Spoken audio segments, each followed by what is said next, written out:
दोस्तों, मुख्य चुनाव आयुक्त ज्ञानेश कुमार पर और चुनाव आयोग पर मैं काफी लंबे वक्त से खबरें बना रही हूँ। इनफैक्ट जब ज्ञानेश कुमार चुनाव आयोग के मुख्य चुनाव आयुक्त नहीं थे, राजीव कुमार थे, तब से खबरें बना रही हूँ, क्योंकि खबरें आनी शुरू हुई। लोकसभा चुनाव के दौरान से बहुत से सवाल चुनाव आयोग पर खड़े हुए और पॉलिटिकली क्योंकि सवाल खड़े हुए और मेरा चैनल पॉलिटिकल चैनल है तो मैंने वो खबरें बनाई। लेकिन मैंने कभी सोचा नहीं था दोस्तों कि चुनाव आयोग के साथ मेरा राफ्ता कुछ ऐसा होगा। दोस्तों, देश भर में 12 राज्यों में SIR हो रहा है और उनमें से एक उत्तर प्रदेश भी है। उत्तर प्रदेश में चुनाव अभी नहीं है, 2027 में है, लेकिन अभी से हो रहा है SIR, जो कि अच्छी बात है। तरीका यही है, देखिए 2027 में चुनाव हो रहा है, अभी से आप SIR करवा लीजिए। लेकिन यहां अभी टारगेट 1 महीने का ही दिया गया है BLOs को। अचानक से दोस्तों इस बीच मेरे साथ आज कुछ बड़ी अजीबोगरीब चीज हुई, जिसको देखकर मैं बड़ी हैरान हो गई। तो मुझे लगा कि कम से कम आपको तो पता होना चाहिए, साथ में हमारे मुख्य चुनाव आयुक्त ज्ञानेश सर को भी पता होना चाहिए।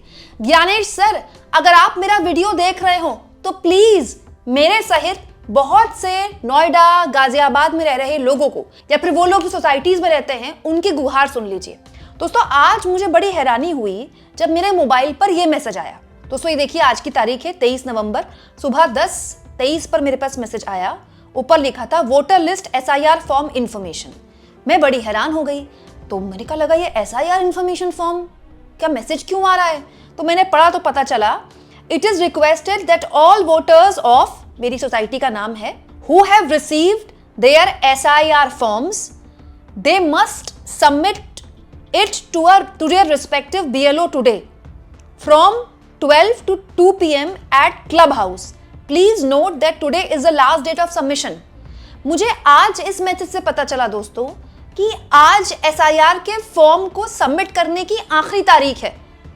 दोस्तों, नियम यह है कि BLO जो बूथ लेवल ऑफिसर है, चुनाव आयोग जिनको अपॉइंट करता है, वो हर घर जाएंगे, लेकिन मेरे घर तो कोई भी BLO नहीं आया।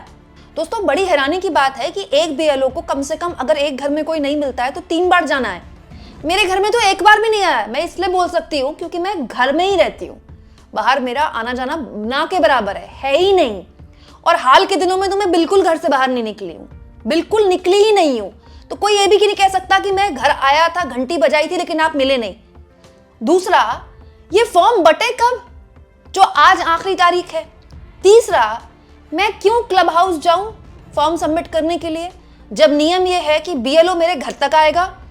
दोस्तों, SIR का स्पेशल इंटेंसिव रिवीजन, इसका उद्देश्य यह है कि घर घर जाकर चुनाव आयोग के अधिकारी, जिन्हें हम BLOs कहते हैं, वो इस बात को सुनिश्चित करें कि जिन जिन लोगों के फॉर्म्स भराए जा रहे हैं वो वहां हैं। तो फिर जब मुझे जाकर फॉर्म देना है तो फिर SIR का पॉइंट क्या है? यहां पर तो आप खाली फॉर्म कलेक्ट करने की बस जोर आजमाइश कर रहे हैं। दूसरा, SIR के तहत चुनाव आयोग ये कहता है कि चुनाव आयोग वोटर के पास जाएगा, लेकिन यहां तो मुझे चुनाव आयोग के अधिकारी के पास जाना है, मुझे जाना है चुनाव आयोग के अधिकारी के पास। लेकिन अगर मैं नहीं गई तो मेरा फॉर्म सबमिट नहीं होगा। और तीसरा, दोस्तों, फोन में इतने सारे ऐप्स होते हैं, इतनी सारी नोटिफिकेशन आते हैं, दिन भर फोन बजता रहता है, आपको पता ही है। अब काम करने वाला आदमी दिन भर थोड़ी फोन देखता रहेगा। तो मोस्टली हम सब के साथ होता है, हम नोटिफिकेशन ऑफ करके रखते हैं। 1-2 ऐप जैसे हम यूज करते हैं, जैसे WhatsApp हम यूज कर रहे हैं, या 1-2 थोड़ी बहुत ऐप, उसका हम नोटिफिकेशन ऑन रखते हैं, बाकी के नोटिफिकेशन ऑफ रखते हैं।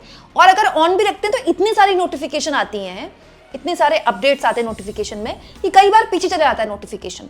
तो ये जो मैसेज आया है मुझे, मेरी सोसाइटी की तरफ से आया है, सोसाइटी के ऐप में आया है। तो पता नहीं पहला मैसेज कब आया होगा। इतने सारे मैसेज आते हैं दिन भर में, मेरे पास कोई यही काम थोड़ी है कि फोन लेकर मैं लोगों को मैसेज देखती रहूं। जो मैसेज इंपॉर्टेंट होता है, नोटिफिकेशन आता है, मैं उसको रिप्लाई करती हूँ, काम खत्म। लेकिन मेरे जैसे कितने लोग होंगे जो सोसाइटियों में रहते हैं, सुबह ऑफिस जाते हैं, रात को घर आते हैं। दोस्तों, नोएडा, गाजियाबाद की सोसाइटियों में तो ये हाल है कि जो स्विमिंग पूल और जो पार्क बनाए गए हैं, जिनसे सोसाइटी वाले पैसे लेते हैं मेंटेनेंस के, वहां झांकने तक का टाइम नहीं होता, क्योंकि रात को 10-10 बज जाते हैं काम से फुर्सत पाते हुए। तो जो आदमी पार्क और सोसाइटियों में, स्विमिंग पूल में नहीं जा रहा घूमने फिरने के लिए, वो क्लब हाउस में क्या नोटिफिकेशन आया है, नहीं आया, उसके पास इतना टाइम नहीं है भाई। तो बड़ा सवाल यह है दोस्तों कि क्या ये मेरे साथ ही हो रहा है? तो जब मैंने इस पूरे मामले में चीजें खंगाली तो मुझे पता चला दोस्तों कि नोएडा, गाजियाबाद की कई सोसाइटीज में हो रहा है। जैसे पत्रकार नरेंद्र नाथ मिश्रा ने भी देखिए यही लिखा है, वैसे जहां तक मेरी जानकारी है कि एसआईआर में हर बीएलओ को घर घर जाना है, लेकिन कई एनसीआर में जगहों पर किसी एक जगह लोगों को बुला रहे हैं। सोसाइटी वाले आरडब्ल्यूए अपने हिसाब से मैनेज कर रहे हैं। इस पर आयोग को देखना चाहिए। अगर घर घर भेजने का संसाधन नहीं है तो इसे हड़बड़ी में नहीं करना चाहिए। दोस्तों, पत्रकार नरेंद्र नाथ मिश्रा भी ये बोल रहे हैं। फिर मुझे आज तक के एंकर एंड सीनियर रिपोर्टर हैं आशुतोष मिश्रा, आज तक के, उन्होंने भी एग्जैक्टली यही बात लिखी है। देखिए वो क्या लिख रहे हैं। मैंने अप्रत्यक्ष रूप से फॉर्म जमा करने के लिए मना किया है और कहा है कि नियम के तहत ही फॉर्म भरूंगा, बीएलओ के हाथ से ही फॉर्म लूंगा और घर पर ही जमा करूंगा। बीएलओ मेरे घर पर नहीं आया, सोसाइटी में फॉर्म बांट दिए और सिक्योरिटी गार्ड के पास फॉर्म पहुंचा रहे हैं, जो अपने अपने टावर के लोगों को फॉर्म भर के आरडब्ल्यूए के पास जमा करने को कह रहे हैं। यानी घर घर जाकर मतदाता की पहचान को वैध साबित करने की प्रक्रिया सही तरीके से नहीं हो रही है। यानी एसआईआर की असली मकसद का सीधा उल्लंघन हो रहा है। दोस्तों, बंगाल में भी एसआईआर हो रहा है। आप जानते हैं, पश्चिम बंगाल में रहने वाले बहुत से ऐसे लोग हैं जो एनसीआर में रहते हैं, मेरे भी जानकार है। वो बेचारे भागे भागे बंगाल गए, कितना खर्चा करके। क्यों? कि एसआईआर का फॉर्म सबमिट करना है। हम खुद फॉर्म सबमिट करेंगे, हमारे घर बीएलओ साहब आएंगे। मतलब कितना इंपॉर्टेंट है एसआईआर का फॉर्म।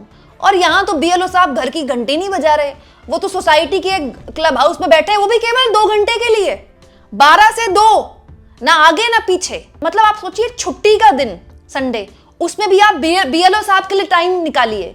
हफ्ते के 6 दिन आदमी ऑफिस में पकाए अपने आप को, और छुट्टी के दिन वो बीएलओ साहब की लाइन में लगे। और अगर उसने ऐसा नहीं किया तो उसका नाम कट जाएगा। बीएलओ साहब का क्या जाता है, नाम तो हमारा कटेगा। तो ये जीता जागता प्रमाण है कि केवल मेरे साथ नहीं हो रहा है। और सोसाइटियां, जो हाई राइज सोसाइटी हैं दोस्तों, केवल ये नोएडा या गाजियाबाद में नहीं है, गुरुग्राम में भी है, ये फरीदाबाद में भी है, ये देश के हर बड़े राज्य में है भाई। हर बड़े शहर में हाई राइज सोसाइटियां हैं। तो मतलब हाई राइज सोसाइटी में रहने वाले लोग आज वोटर नहीं है, उनके घर नहीं जाएगा चुनाव आयोग। और ये केवल मेरे साथ नहीं हो रहा है, आज तक के पत्रकार भी यही कह रहे हैं कि मैंने ये तय किया है कि मैं अप्रत्यक्ष रूप से फॉर्म सबमिट नहीं करूंगा, बीएलओ को मेरे घर आना होगा। अब मुझे तो ये पता नहीं कि उनके ये मैसेज पढ़कर बीएलओ साहब घर आएंगे कि नहीं आएंगे, लेकिन ये आंख खोलने वाला मामला है। दोस्तों, हमारे जैसे लोग तो कम से कम जागरूक हैं कि हमारे साथ ऐसा होता है तो हम आपके साथ वीडियो शेयर कर सकते हैं। बहुत से ऐसे लोग हैं जिनको पता ही नहीं होगा कि ऐसा ऐसा हो गया, वो बेचारे डर के मारे क्या करेंगे यार। बहुत सिंपल सी बात है दोस्तों, इतनी अर्जेंसी क्रिएट क्यों की जा रही है?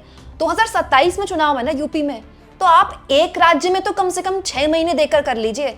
चुनाव आयोग ने अपनी जिद पूरी की, बिहार में जल्दी जल्दी में एसआईआर करवाया।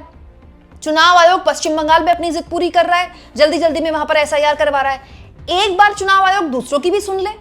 उत्तर प्रदेश जीता जागता बहुत बढ़िया केस स्टडी है।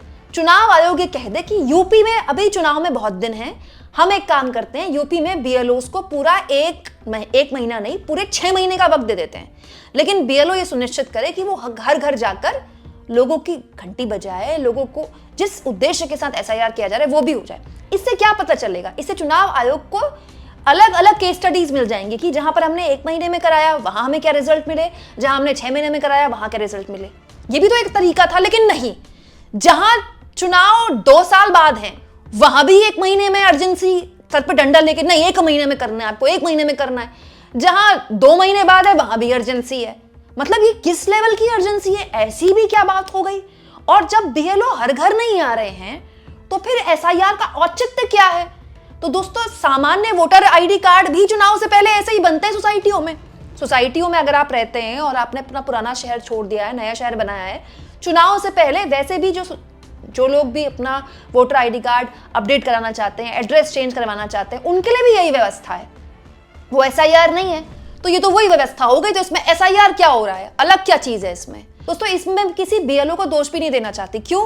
क्योंकि एक बीएलओ कितने घर जाएगा? अगर एक सोसाइटी का भी उसको काम दिया जाए तो आप सोचिए, एक एक सोसाइटी में कई घर हैं, हजारों लोग रहते हैं। नोएडा, गाजियाबाद, फरीदाबाद, गुरुग्राम, ये कंक्रीट के जंगल हैं। यहाँ एक एक घर में 4-4 लोग रहते हैं और एक एक सोसाइटी में कई 100 घर हैं। तो भाई आप समझ लीजिए, एक एक बड़े बड़े मोहल्ले हैं। ये सोसाइटियां जो हैं बेसिकली बड़े बड़े मोहल्ले हैं जो छोटे शहर में हुआ करते थे। तो ठीक है, आप टाइम दे दीजिए ना। क्यों आप बीएलओ पर इतना डंडा कर रहे हैं कि आपको 1 ही महीने में देना है? अब उस बेचारे को तो 1 ही महीने में देना है, तो वो यही करेगा और क्या करेगा।